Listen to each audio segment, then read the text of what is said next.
भुभक्केवट वापस लौट आए हैं। वो देखिए,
ओम नमः शिवाय।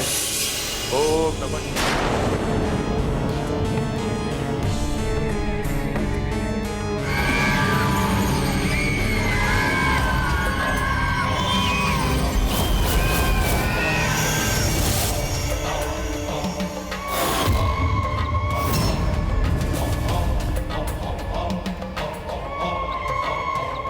बहुत हो गया वानर, अब मेरे धैर्य का बांध टूट चुका है।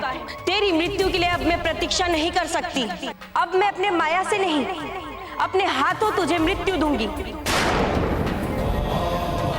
वास्तव में मैं तुझ जैसे अछूत अपवित्र को अपने हाथों से छूना नहीं चाहती थी, किंतु अब मुझे विवश होकर तुझे छूना पड़ेगा और तेरा अंत करना पड़ेगा।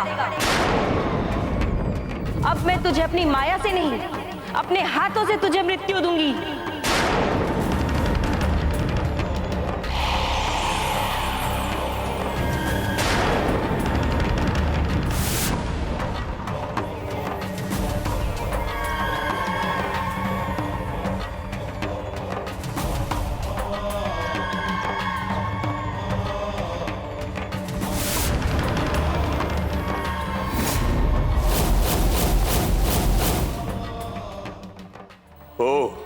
अब समझा, ये सब प्राकृतिक आपदाएं नहीं थी, बल्कि तेरी रची हुई थी। और नहीं तो क्या, वो दलदल, पर्वत, चट्टान सब मेरी रचना थी, मायावी रचना। किंतु तू बच गया, ना दलदल में धंसकर और ना ही चट्टान में दबकर। किंतु अब तुझे कोई नहीं बचा पाएगा, ना तो तेरा ईश्वर और ना ही स्वयं तू।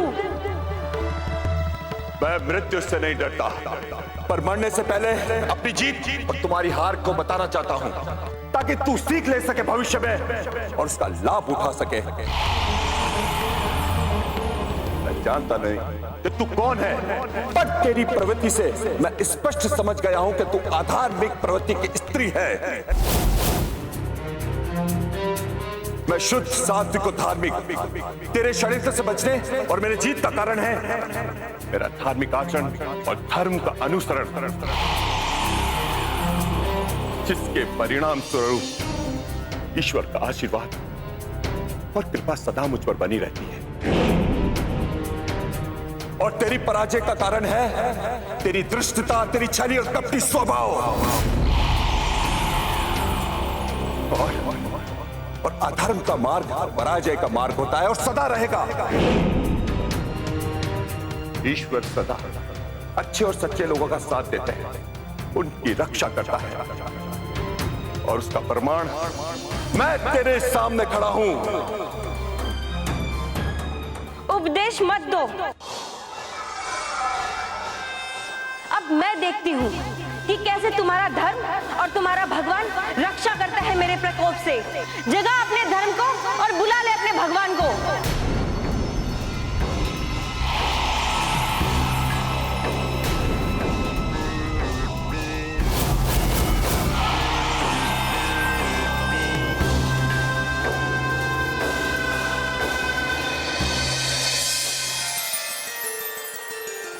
स्वामी, मुझसे ऐसी कौन सी भूल हो गई जो आप मुझे छोड़कर चले गए? कोई भूल नहीं देवी, कोई अपराध नहीं। तुम्हारा अपराधी तो मैं हूं जो तुम्हें छोड़कर चला गया था।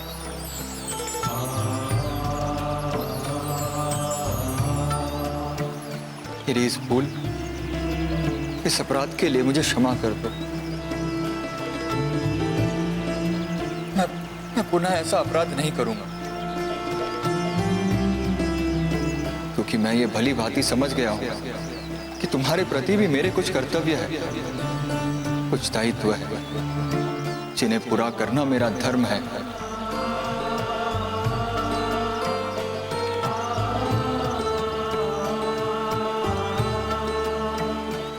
मारुति ने मेरी आंखों पर बंदी अज्ञान की पट्टी खोल दी और मुझे समझा दिया कि प्रभु को पाने के लिए किसी भी मनुष्य को अपना गृह त्याग करने की कोई आवश्यकता नहीं। आज इन्हीं की वजह से मैं समझ पाया हूं कि मनुष्य गृहस्थी आश्रम में रहकर भी प्रभु को प्राप्त कर सकता है। हमारे इस मिलन के पीछे मारुति ही है देवी। जय बजरंग बली, जय बजरंग बली, जय बजरंग बली, जय बजरंग बली। इनका मैं आजीवन ऋणी रहूंगा। केवट जो भी घटना घटी है उसके पीछे विधि का विधान होता है तथा ज्ञान होता है। प्राणी तो केवल एक निमित्त मात्र होता है और यही घटना प्रभु की परीक्षा होती है। तो क्या ये मेरे प्रभु की परीक्षा थी? हाँ मित्र, और मुझे प्रसन्नता है कि आप दोनों इस कठिन परीक्षा में सफल हुए।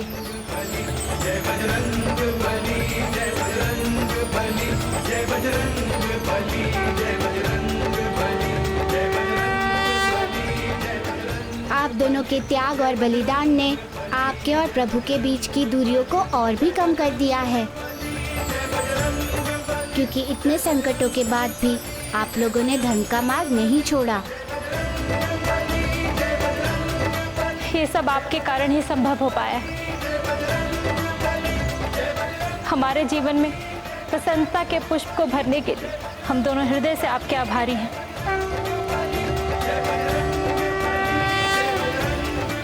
आपका बहुत बहुत धन्यवाद।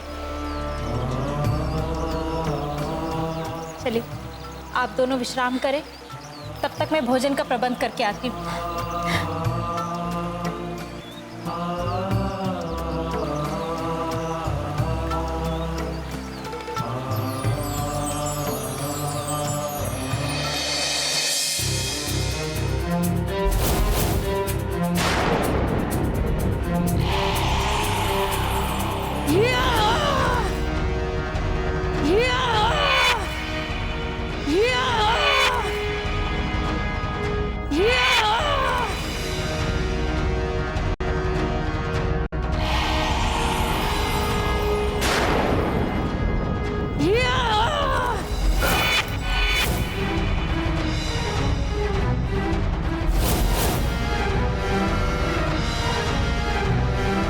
वानर, अब मैं तुझे जीवित नहीं छोड़ूंगी किसी भी स्थिति में। सुब्रेखा, तुम यह मत समझो कि तुम बच रही हो तो अपनी शक्तियों के कारण बच रही हो,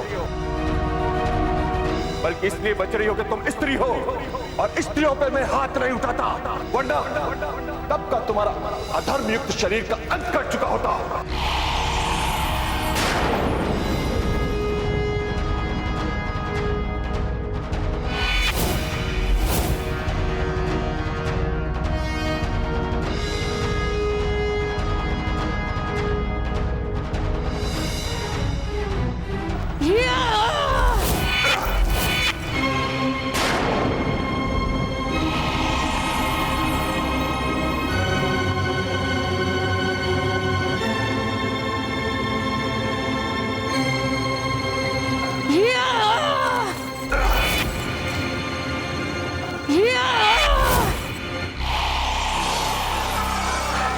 क्या हुआ वानर? बातें तो बहुत बड़ी बड़ी कर रहे थे। कहाँ गई तुम्हारी धर्म की शक्ति और कहाँ है तुम्हारा भगवान?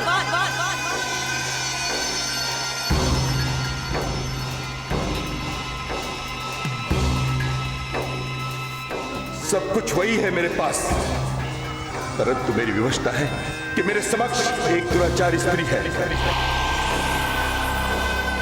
और मेरे कुछ नहीं करने से उसे अभिमान है कि अधर्म की शक्ति धर्म से अधिक बलशाली होती है, परंतु ऐसा नहीं है। मुझे तुम्हें धर्म की शक्ति बतानी होगी, बतानी होगी।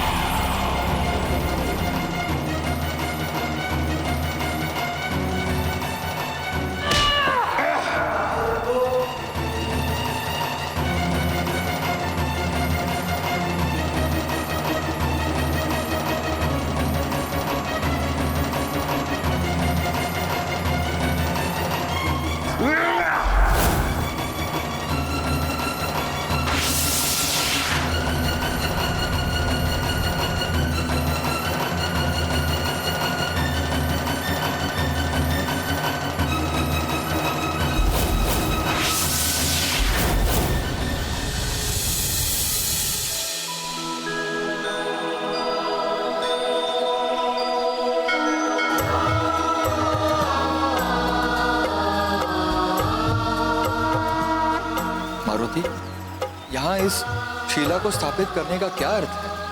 इसका अर्थ ये है कि तुम्हारा और प्रभु का मिलन यही होगा। ये चिन्ह है मिलन स्थल का।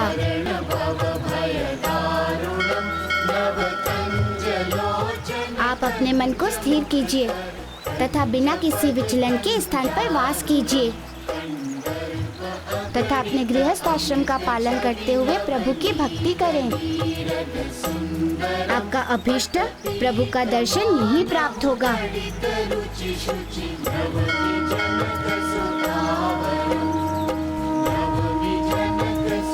मैं वैसा ही करूंगा जैसा आप कह रहे हो। प्रभु के दर्शन वाले समय तक मैं यही रहूंगा, कहीं नहीं जाऊंगा। धर्म का पालन करूंगा तथा प्रतीक्षा करूंगा। यदि ऐसा संकल्प है आपके मन में तो निश्चिंत जानिए कि ये प्रतीक्षा का प्रतिसाद बहुत ही मधुर मिलेगा आपको। याद रखना,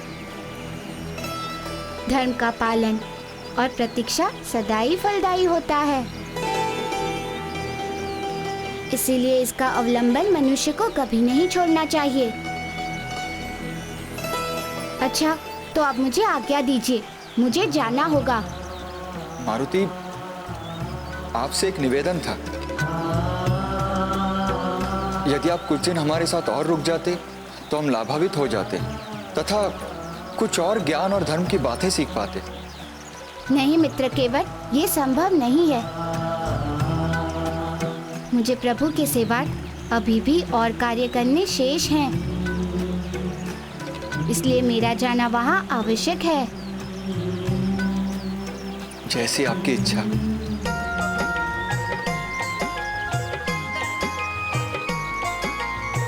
हनुमान बलवान बाल भगवान, महिमा अनंत जग सृष्टि गुण गायो है। महाशक्ति दिव्य शक्ति ऐसो महावीर शक्ति, देखी देखी वैरिणी को अंतर कपायो है। अंजनी को लाल लाल लाल गाल, क्रोधवंत को न समझ पावे भ्रुकुटी चढ़ायो है। बाल हनुमान महाकाल भगवान धाय, वैरिणी के अंत है तू गदा को उठायो है। वैरिणी के अंत है तू गदा को उठायो है। वैरिणी के अंत है तू गदा को उठायो है।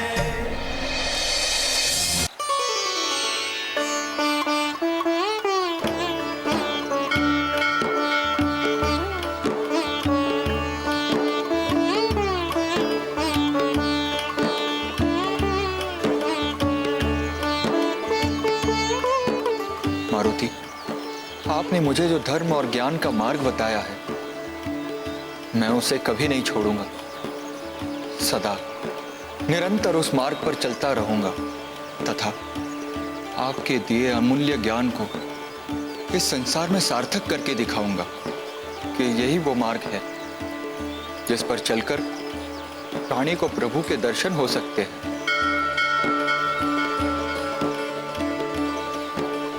हे प्रभु, मुझे इस मार्ग पर चलने की शक्ति देना, क्योंकि आपकी इच्छा के बिना इस संसार में कुछ भी संभव नहीं। कुछ भी नहीं।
वानर, मुझे ऐसा लग रहा है कि मैं पहले भी तुझसे युद्ध कर चुकी हूँ और पराजित हो चुकी हूँ,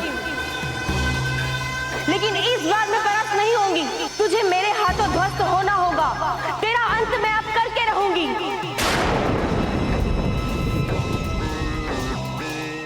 दुष्टा, अपने किए हुए अपराधों का तुम मुझसे क्षमा मांग ले। क्षमा? और तुझ वानर से? नहीं, कदापि नहीं। उल्टे कुछ पलों में ही तू मुझसे अपने प्राणों की भीख मांगेगा और मैं तुझे मृत्यु दूंगी।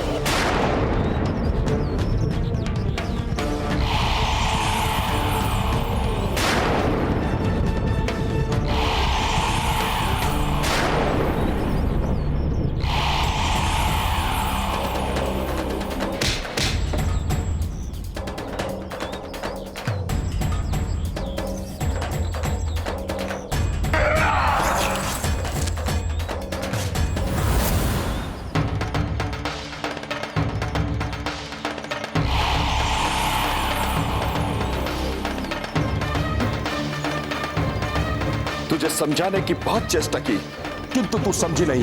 अब मेरे समक्ष तेरा अंत करने के अतिरिक्त कोई दूसरा मार्ग नहीं। अब तुझे मरना होगा तुझे।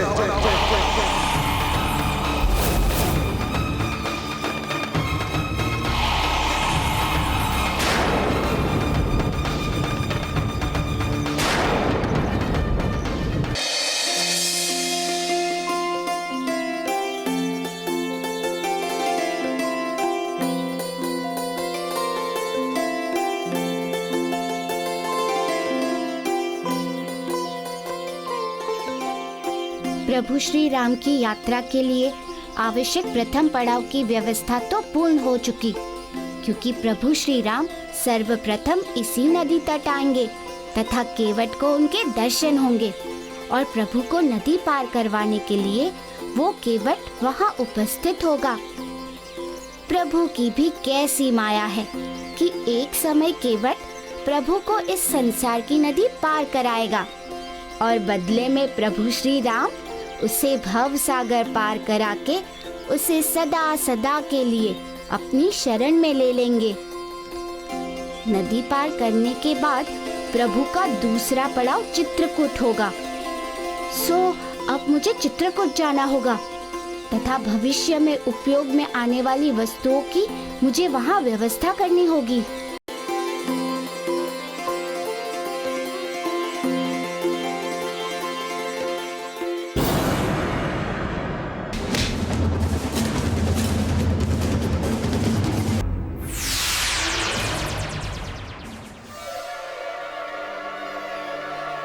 मायाविनी स्त्री, तू अपनी माया के कारण अवश्य बच गई है, किंतु तुझे पर्याप्त दंड मिल गया है। तुझे धर्म की शक्ति और अधर्म का बोध भली भांति हो गया है, इसलिए धर्म और धार्मिक लोगों के मार्ग में बाधा बनने का अब तू साहस नहीं कर पाएगी। और स्वभाववंश तू गई भी होगी तो धर्म के विरुद्ध जाने का परिणाम तुझे अवश्य याद आ जाएगा और तेरे पग पीछे हो जाएंगे।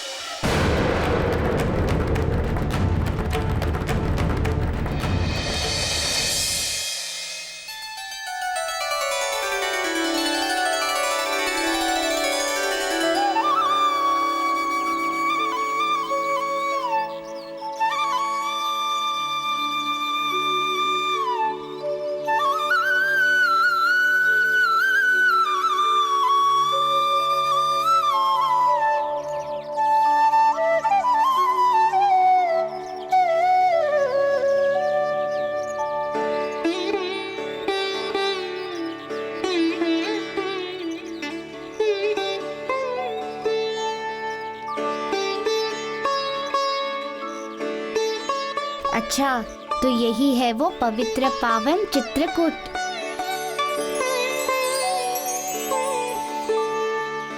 यहाँ कण कण में धर्म का वास है, तभी तो यहाँ का वातावरण इतना सुरमय, मन भावक और पावन है। यहाँ की वायु में भी यज्ञ अनुष्ठान की पवित्र सुगंध रची हुई है। बहुत उत्तम स्थान है जहाँ मेरे प्रभु श्री राम का प्रथम निवास होगा। इसी तपोभूमि पर प्रभु श्री राम तथा माता सीता की कुटिया का निर्माण होगा तथा वे अपने वनवास के कुछ दिन यहीं व्यतीत करेंगे। धन्य हो जाएगी ये भूमि प्रभु के आगमन से। इतराएगी ये भूमि अपने भाग्य पर प्रभु के वनवास काल की सारी व्यवस्था कौन करेगा? हाँ, है ना ऋषि चित्रभट, वही तो करेंगे प्रभु श्री राम की कुटिया से लेकर सारी व्यवस्था का प्रबंध। पर वो है कहाँ? मुझे उन्हें खोजना होगा तथा उन्हें पूरी बात से अवगत भी कराना होगा, अन्यथा उन्हें क्या पता कि यहाँ प्रभु आने वाले हैं। हाँ, सारा कार्य मुझे शीघ्र करना होगा, समय बीतते समय नहीं लगने वाला।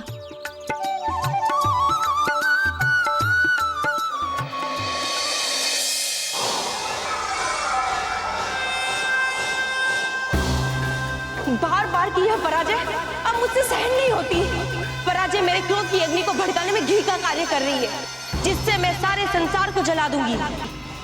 ये बिखरे हुए कंकाल उस बात का प्रमाण है कि न जाने मैंने कितने ही धार्मिक और बलशाली लोगों को मृत्यु के घाट उतार दिया है, किंतु पता नहीं मेरी शक्ति को क्या हो गया।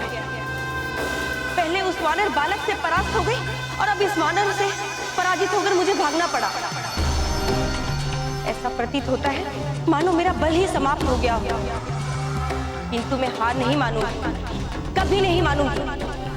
भले मेरा बल समाप्त हो गया हो, किंतु छल समाप्त नहीं हुआ। वानर, तू चाहे जितना भी शक्तिशाली क्यों न हो, किंतु इस बार तुम मुझसे नहीं बच पाओगे, क्योंकि इस बार मैं जिस अस्त्र का प्रयोग करूंगी उससे बड़े बड़े शक्तिशाली सूरमा धराशायी हो जाते हैं,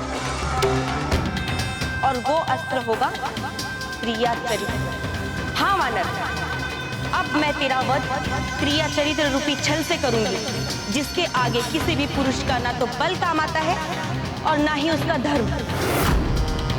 एक स्त्री का क्रिया चरित्र संसार का वो बल है जिसके आगे कोई भी पुरुष जीत नहीं सकता।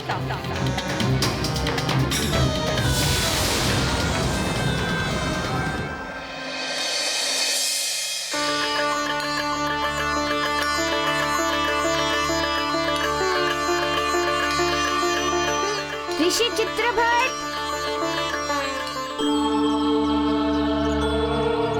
ये किसकी कुटिया है?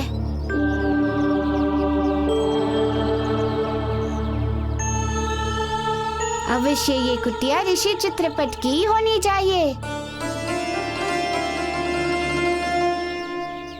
किंतु इसकी स्थिति ये कैसे हुई? किसने की? मुझे इस कुटिया के अंदर चलकर देखना होगा।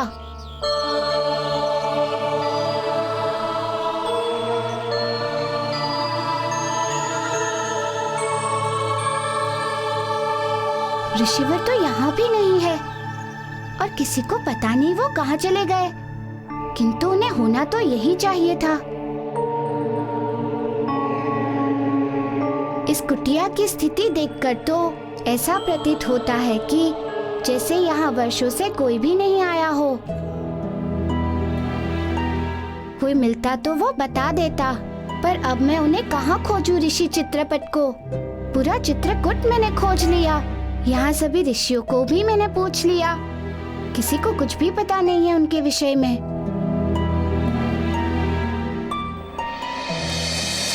उस मायावी स्त्री के कारण बहुत विलंब हो गया है। अब शीघ्र अतिशीघ्र मुझे यात्रा पूर्ण करनी होगी।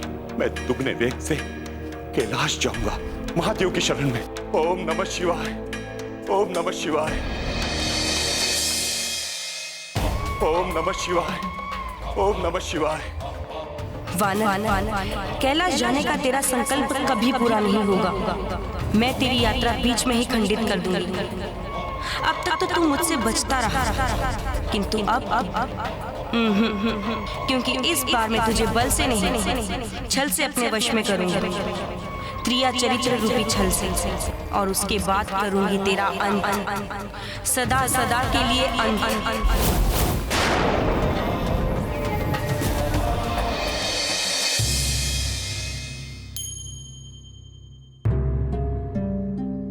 क्या करूं? अब कौन सी विधि अपनाऊं ऋषि चित्रपट को खोजने की? यदि वो नहीं मिले तो भारी समस्या हो जाएगी, क्योंकि वो प्रभु श्री राम की यात्रा के लिए बहुत ही महत्वपूर्ण है। प्रभु श्री राम जब चित्रकूट आएंगे तो उनके लिए कुटिया उन्हीं के हाथों निर्मित होनी है, क्योंकि उन्हें भविष्य में घटने वाली इन सब घटनाओं की जानकारी कहाँ होगी? वो मिले तब तो मैं उन्हें बताऊं। ओम नमो भगवते वासुदेवाय नमः। ओम नमो भगवते वासुदेवाय नमः। ओम नमो भगवते वासुदेवाय नमः। ओम नमो भगवते वासुदेवाय नमः। ओम नमो भगवते वासुदेवाय नमः। ओम नमो भगवते वासुदेवाय नमः। ये क्या? इस वृक्ष से मंत्रों की ध्वनि? ओम नमो भगवते वासुदेवाय नमः। ये कैसे संभव है, वो भी इस निष्प्राण वृक्ष से? कहीं ये कोई माया तो नहीं? कौन है यहाँ? सामने आओ, अपने दर्शन दो।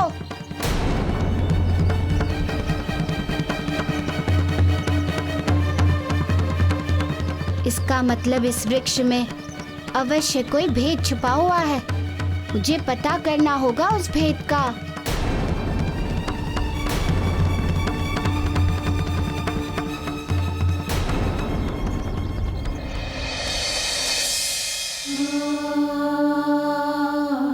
हे विधाता, अब मेरे इस जीवन का कोई अर्थ नहीं है, इसलिए उचित यही है कि मैं अपने प्राणों का अंत कर लूं और सभी कष्टों से मुक्ति पा लूं। इतने वर्षों इस निर्जन वन में तपस्या करने के बाद भी प्रभु तूने मेरी पूजा स्वीकार नहीं की।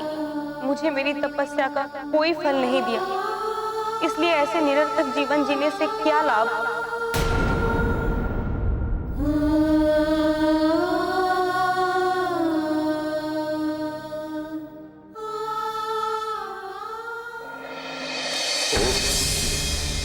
ओम नमः शिवाय। इस वन में कौन दुखी स्त्री है जो विलाप कर रही है? अवश्य वो किसी संकट में है। मुझे देखना चाहिए और इसके संकट को दूर करना चाहिए।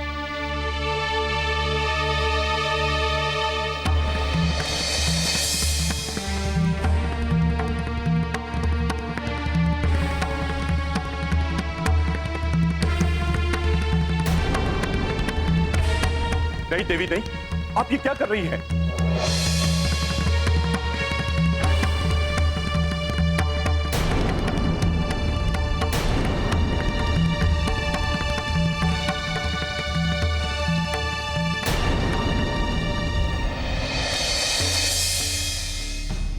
क्या भेद हो सकता है इस वृक्ष में? नारायण नारायण।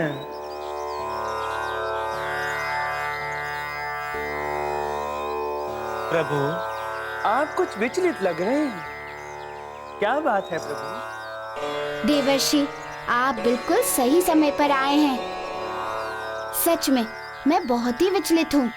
किस बात से प्रभु? क्या हुआ? देवर्षि, मैंने पूरे चित्रकूट में ऋषि चित्रपट को खोज लिया, पर उनका कहीं भी कुछ पता नहीं चला। तथा जब खोजते खोजते यहाँ इस वृक्ष के समीप पहुँचा तो इस निष्प्राण वृक्ष के भीतर से मंत्रों की ध्वनि आ रही है और उसे सुनकर मुझे ऐसा बोध हुआ कि वो ध्वनि तो किसी ऋषि की ही है। किंतु मैं निष्कर्ष पर नहीं पहुंच रहा हूँ कि वास्तव में वो ध्वनि है किसकी। ऋषि की ही है प्रभु। हाँ? आपका अनुमान बिल्कुल सत्य है। क्या आप क्या सत्य कह रहे हैं? बिल्कुल सत्य है प्रभु। किंतु एक ऋषि इस निष्प्राण वृक्ष के भीतर कैसे चले गए और वहाँ जाकर मंत्र जाप कर रहे हैं, साधना कर रहे हैं? इसका क्या कारण है देवर्षि? नारायण नारायण। प्रभु, ये उन ऋषि के पाप कर्मों का फल है।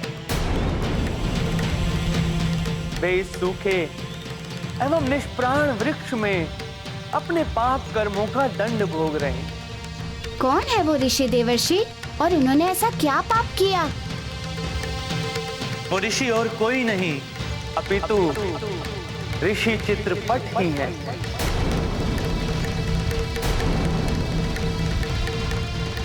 क्या ऋषि चित्रपट और इस अभिष्ट रूप में?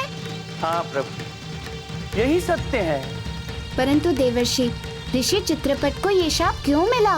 वे तो एक ऋषि है ना, एक धार्मिक व्यक्ति, फिर भला उन्हें ये अभिशाप? नारायण नारायण। प्रभु, इस संसार में कई बार अनजाने में ही सही धर्म के मार्ग पर चलने वाला व्यक्ति कुछ न कुछ असंगत, अनुचित एवं अधर्म का कार्य कर ही बैठता है। वैसे व्यक्ति से भी कोई न कोई अपराध, कोई न कोई भूल हो ही जाती है तथा वो दंड भोगने पर विवश हो जाता है। वैसे व्यक्ति से भी कोई न कोई अपराध, कोई न कोई भूल हो ही जाती है तथा वो दंड भोगने पर विवश हो जाता है। परंतु इनके साथ क्या हुआ देवर्षि? कृपया मुझे बताने का कष्ट करें। किस अपराध का दंड भुगत रहे हैं ऋषि चित्रपट? अपने क्रोध का प्रभु। क्रोध? क्रोध का दंड? हाँ प्रभु, एक समय की बात है जब ऋषि चित्रपट वन मार्ग से जा रहे थे। ओम नमो भगवते वासुदेवाय नमः। ओम नमो भगवते वासुदेवाय नमः। ओम नमो भगवते वासुदेवाय नमः। ओम नमो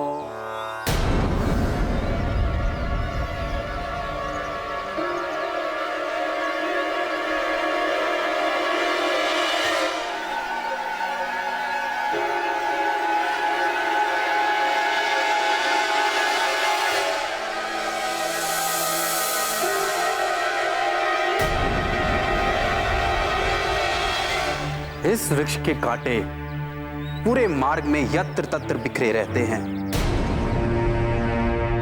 तथा आने जाने वाले पथिकों, ऋषियों को चुप चुप कर कष्ट देते रहते हैं। ना जाने इन्हें क्या आनंद प्राप्त होता है लोगों को कष्ट देने में। मुझे तो इन्होंने अनेकों बार कष्ट पहुंचाया है।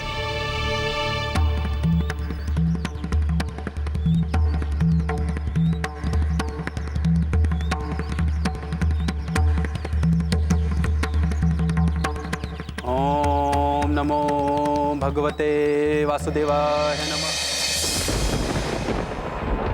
ओम नमो भगवते वासुदेवाय नमः। ओम नमो भगवते वासुदेवाय नमः।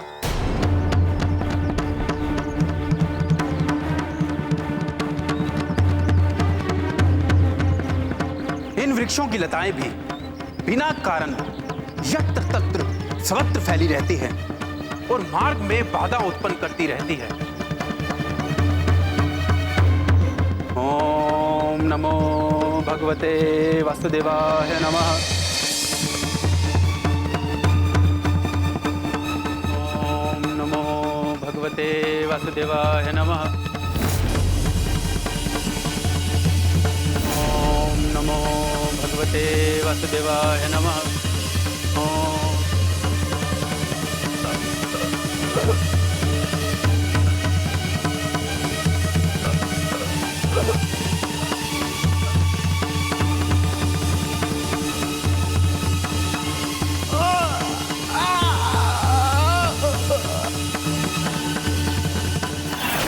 प्रभु वो कोई साधारण वृक्ष नहीं था, अपितु वृक्ष के रूप में असुर जड़ासुर था तथा वो आने जाने वाले ऋषियों एवं पथिकों को इसी प्रकार जकड़ लेता था और अंत में उनका वध कर देता था। देवर्षि, इसके बाद क्या हुआ ऋषि चित्रपट के साथ? ये तो कोई साधारण ऋषि है नहीं, उनके पास तो धर्म की अद्भुत शक्तियां हैं। क्या उन्होंने जड़ासुर को दंडित नहीं किया? क्या वो उससे मुक्त नहीं हो पाए? हुए प्रभु, वे उस दुष्ट जड़ासुर की जकड़ से मुक्ति पाने में सफल हुए तथा उनकी सफलता में उनकी धार्मिक शक्तियों का ही योगदान था। देवर्षि, धन्य है धर्म की शक्ति। जिस प्रकार धार्मिक लोग हर प्रकार के संकट से, हर प्रकार की समस्याओं से, सब प्रकार की बाधाओं से मुक्त हो जाते हैं तथा नदी की अविरल धारा के समान सत्य और धर्म के मार्ग पर अनवरत चलते रहते हैं तथा प्रभु की भक्ति में लीन रहते हैं तथा परिणाम स्वरूप अपने जीवन के अंत काल में उद्धार पाते हैं। सत्य कहा आपने प्रभु। ऋषि चित्रपट अपने तप और धर्म की शक्तियों के कारण ही उस दुष्ट वृक्ष रूपी जड़ासुर से बच पाए। उसके बाद क्या हुआ देवर्षि?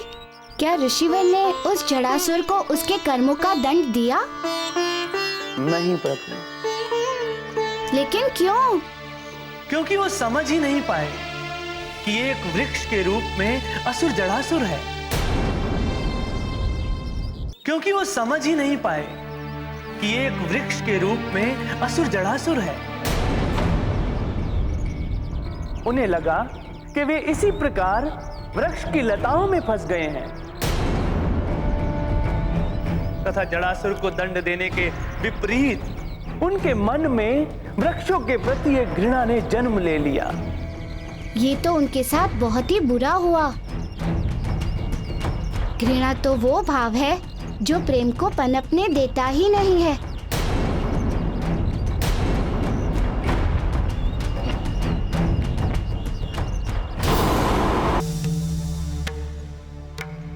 क्योंकि ऋषि चित्रपट इस वृक्ष के श्राप के कारण इससे मुक्ति नहीं पा सकते। इसलिए मेरे विचार से आपको कोई अन्य विकल्प खोज लेना चाहिए ताकि आने वाले समय में प्रभु श्री राम के वनवास के क्रम में उन्हें कोई कठिनाई अथवा कष्ट ना हो।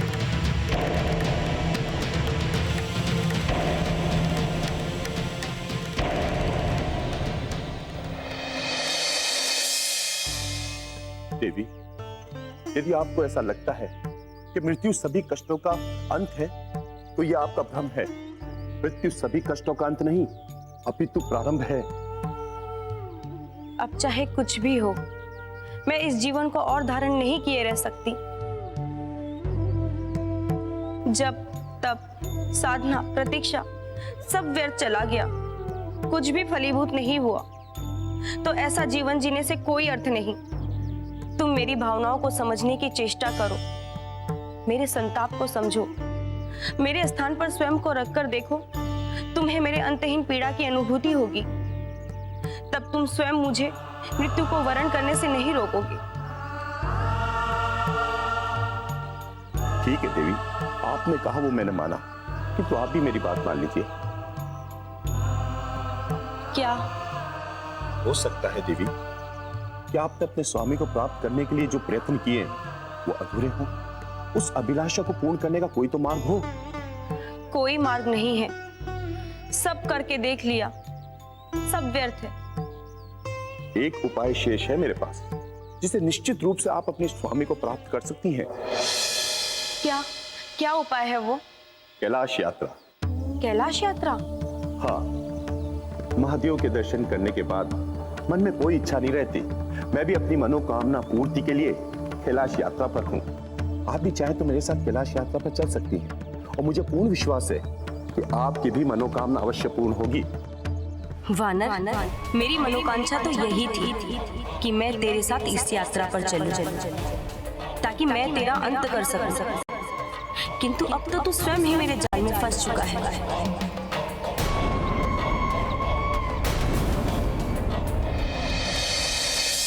देवर्षि, ये आप क्या कह रहे हैं? आप जो कह रहे हैं वो संभव नहीं है। देवर्षि, ऋषि चित्रपट का इस वृक्ष से मुक्ति का मार्ग तो अवश्य होगा। ऋषिवर के अपराध का दंड उन्हें मिल चुका है, और फिर इस वृक्ष के भीतर रहकर इतने वर्षों से जो उन्होंने साधना की है, उससे भी तो उनके पापों का नाश तो हुआ ही होगा। मेरे विचार से अब तक तो वे पवित्र भी हो गए होंगे। इसलिए मुझे तो पूर्ण विश्वास है कि उनके मुक्त होने का मार्ग एक है। आप ध्यान से एक बार विचार कर लीजिए देवर्षि, एक ना एक उपाय अवश्य ही मिलेगा। नारायण नारायण, उपाय तो है प्रभु, किंतु वो उपाय असंभव है। आप सिर्फ उपाय बताएं देवर्षि, क्योंकि इस ब्रह्मांड में ऐसा कोई भी कार्य नहीं है कि जो असंभव है, और फिर वो कार्य चाहे कितना भी कठिन हो और असंभव क्यों ना हो, मुझे उसे संभव करना ही होगा, क्योंकि उस कार्य से मेरे प्रभु श्री राम जुड़े हुए हैं। ठीक है प्रभु, तो उपाय ये है कि ऋषि चित्रपट इसी वृक्ष से तभी बाहर आ सकते हैं जब ये वृक्ष फिर से हरा भरा हो जाए। देवर्षि, ये तो वास्तव में असंभव है। इस वृक्ष का जीवन तो समाप्त हो चुका है, फिर ये कैसे होगा? नारायण नारायण, प्रभु तभी तो कहा कि उपाय संभव नहीं है। यदि किसी प्रकार इस वृक्ष की आत्मा मिल जाए और उसे इस वृक्ष में स्थापित कर दिया जाए, तो ऋषि चित्रपट का बाहर आना संभव हो सकता है। ये किस प्रकार होगा, आप मुझे बताएं। प्रभु, आप तो जानी जान हैं। वृक्षों की आत्मा वृक्ष लोक में वास करती है। तदनुरूप आपको इस वृक्ष की आत्मा को वहीं से वापस लाना होगा।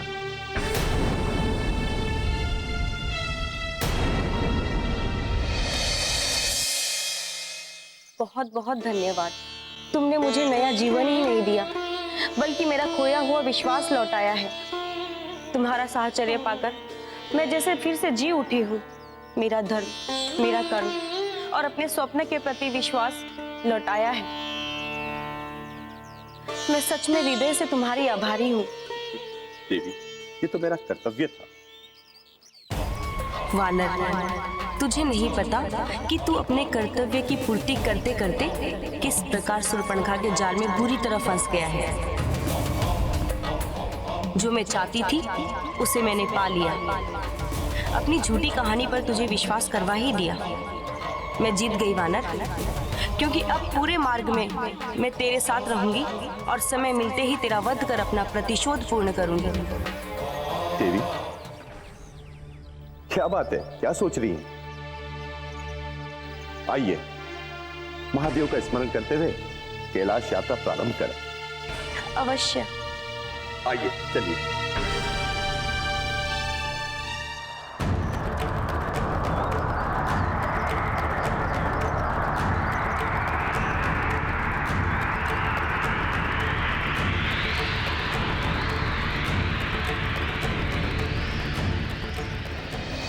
ओम नमः शिवाय। ओम नमः शिवाय, ओम नमः शिवाय, ओम नमः शिवाय, ओम नमः शिवाय। बलशाली से बलशाली पुरुष भी स्त्री के त्रिया चरित्र के सामने निर्बल और असहाय हो जाता है वानर। ओम नमः शिवाय। तू मेरे साथ कैलाश की ओर बढ़ तो अवश्य रहा है, पर वहां तक तू पहुंच नहीं पाएगा, किंतु हाँ, मैं तुझे यमलोक अवश्य पहुंचा दूंगी। ओम नमः शिवाय, ओम नमः शिवाय।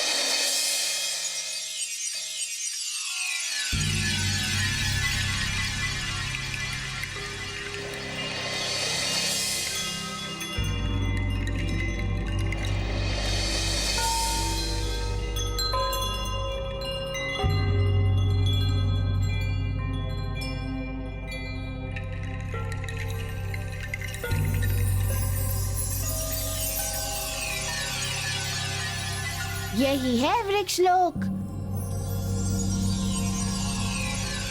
मुझे यही उस वृक्ष की आत्मा प्राप्त होगी जिस वृक्ष में ऋषि चित्रपट बंदी है।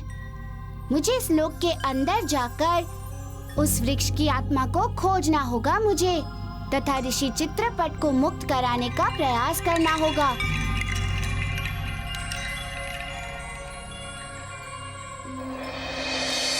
ओम नमः शिवाय, ओम नमः शिवाय, ओम नमः शिवाय। मेरे दुख को दूर करने का उपाय तो बता दिया, किंतु आपको क्या दुख है जो इतनी विकट कैलाश यात्रा पर हो?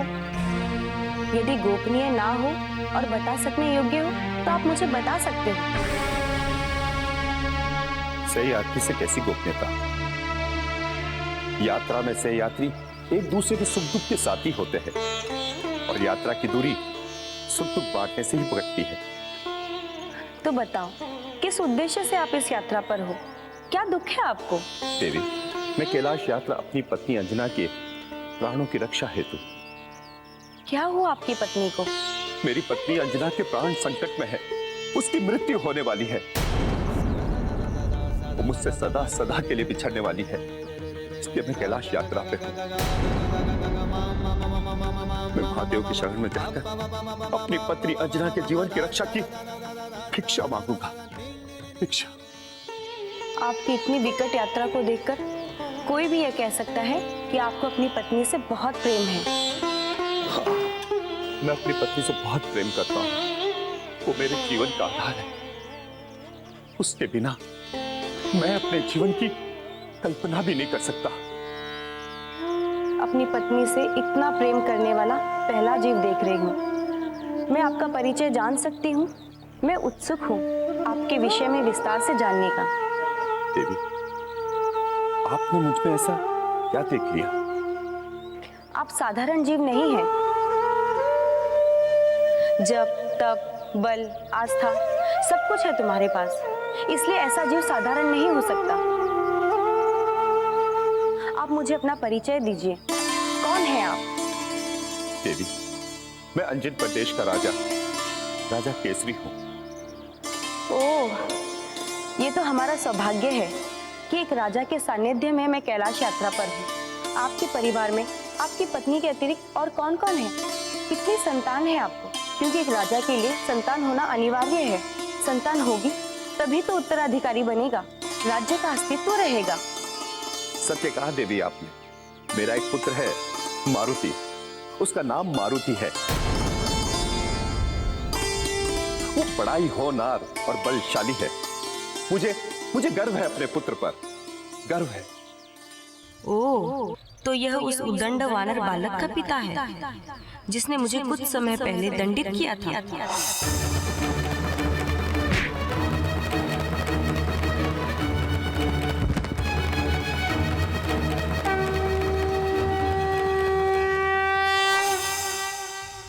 यह तो बहुत अच्छा हुआ कि मेरे शत्रु का पिता ही मेरे चंगुल में है।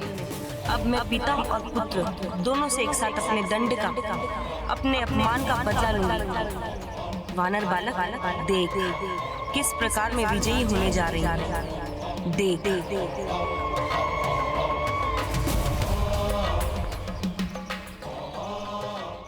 देवी, क्या सोच रही है आप? चलिए।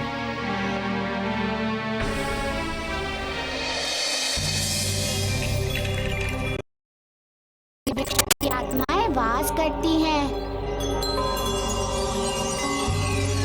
ये सभी आत्माओं का रक्षक है तथा इस पर निवास करने वाली सभी आत्माएं संसार की सबसे पवित्र आत्माएं हैं जो मानव जाति की रक्षा करती हैं। क्योंकि यहाँ इस दृश्य को देखकर ये तो भूल ही गया कि को खोजने आया हूँ। उसे इतनी सारी आत्माओं में खोजूंगा कैसे? आत्माओं की भीड़ में मुझे किस प्रकार पता चलेगा कि कौन सी आत्मा उस वृक्ष की है जिस वृक्ष में ऋषि चित्रपट बंदी हैं। मेरे चुनौतीपूर्ण कार्य में ये पितृवृक्ष मेरी सहायता कर सकते हैं। उन्हें सब पता होगा।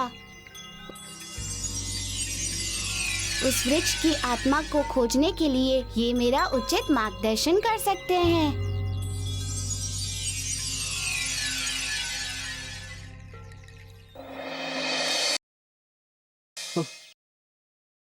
क्या करूं? तो कैलाश पर गए हुए बहुत समय बीत चुका है। अब तक तो उन्हें वापस लौट कर आ जाना चाहिए था, किंतु अभी तक वो लौट कर नहीं आए हैं। ना जाने कहाँ रुक गए हैं वो। कैलाश पर वो पहुंचे भी हैं या नहीं, या नहीं है क्या मालूम। वह कैलाश के मार्ग की बाधाओं में ही उलझे हुए हैं। कैलाश का मार्ग है भी बड़ा कठिन एवं दुरूह।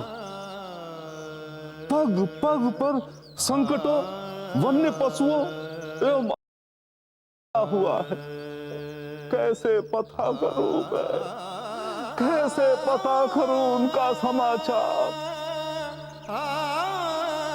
किंतु नहीं, मुझे मार्ग के संकटों एवं बाधाओं से अत्यधिक भयभीत एवं सशंकित नहीं होना चाहिए, क्योंकि महाराज केसरी में तो अद्भुत शक्ति है।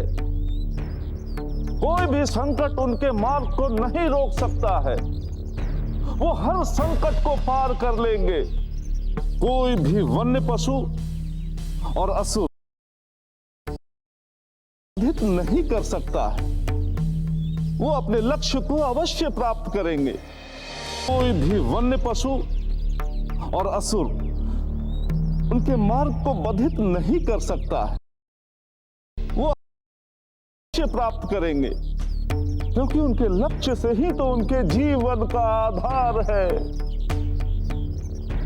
उनके लक्ष्य से ही तो उनके परम प्रिय पत्नी अंजना की जीवन जुड़ी हुई है।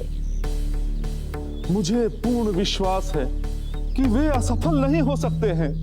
वो अवश्य ही समय से पहले वापस आ जाएंगे, क्योंकि उन पर तो देवा एवं आशीर्वाद है। इसलिए मुझे मार्ग के अमंगल से भयभीत होने की आवश्यकता नहीं है आवश्यकता, और ना ही अधिक चिंतित। हाँ। ओम नमः शिवाय, ओम नमः शिवाय, ओम नमः शिवाय, ओम। क्या बात है देवी, आप रुक क्यों गई? मैं बहुत थक गई हूँ महाराज, और रात्रि भी होने वाली है। मेरे विचार से यहाँ रात्रि विश्राम कर लेना चाहिए। देवी, हमारे पास समय नहीं है। हमें अतिशीघ्र कैलाश पहुंच जाना चाहिए। यदि आप हमारे साथ नहीं होती तो मैं कब से कैलाश पहुंच गया होता। मेरी पत्नी अंजना के प्राणों पर संकट बढ़ता जा रहा है। और विलंब किया तो मैं नष्ट हो जाऊंगा, मैं उजड़ जाऊंगा। देवी, मैं आपकी अधीरता और व्याग्रता समझ रही हूँ महाराज, किंतु सकुशल कैलाश पहुँचने के लिए हमें विश्राम की भी आवश्यकता है। विश्राम के बाद हम दुगुने वेग से यात्रा की ओर निकल पड़ेंगे। देवी, आपका कथन सत्य है। देवी, अभी रात्रि होने में समय है और अंधेरा होने तक हमें यात्रा करनी चाहिए, ताकि कम से कम दूरी हो। देवी, मेरे विचार से अभी हमें चलना चाहिए। विश्राम के लिए कहीं और चल के सोचेंगे। केशवी, तुझे बहुत शीघ्रता है अपनी पत्नी के प्राणों की संकट से रक्षा करने की, परंतु तेरे प्राण पर क्या संकट है ये तू नहीं जानता। मूर्ख, तेरे प्राण संकट में है, तेरे प्राण। ये नहीं हो सकता। इस वृक्ष की आत्मा को पुनर्जन्म लेने से रोकना होगा, भी तरह रोकना होगा।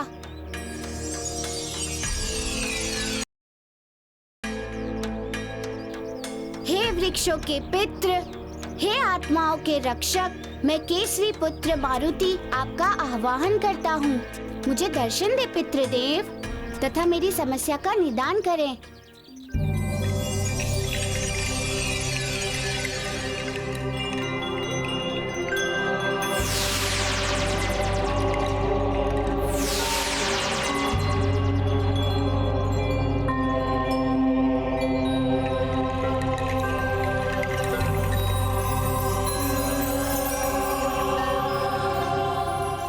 प्रभु आप,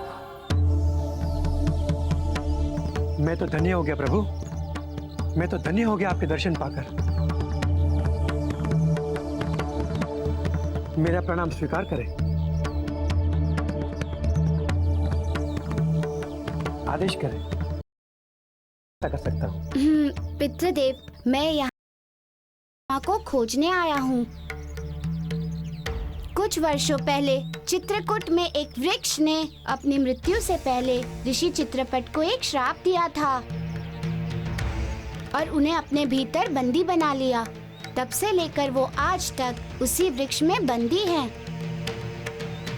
और अब वो समय आ गया है कि ऋषि को उस वृक्ष से मुक्ति पानी है,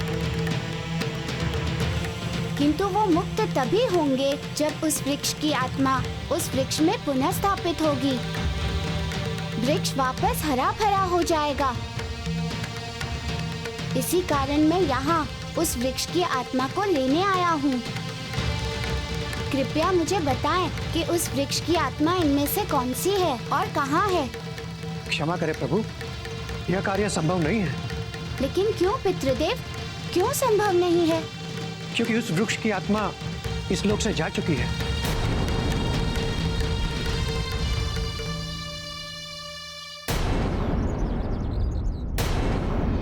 क्योंकि उस वृक्ष की आत्मा इस लोक से जा चुकी है।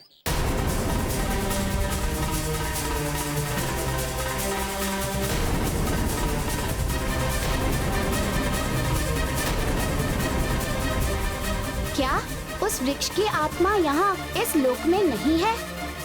तो अब कहाँ है वो आत्मा? उस वृक्ष की आत्मा पुनर्जन्म के लिए इस लोक से बाहर जा चुकी है और उसका पुनर्जन्म किसी भी क्षण हो सकता है।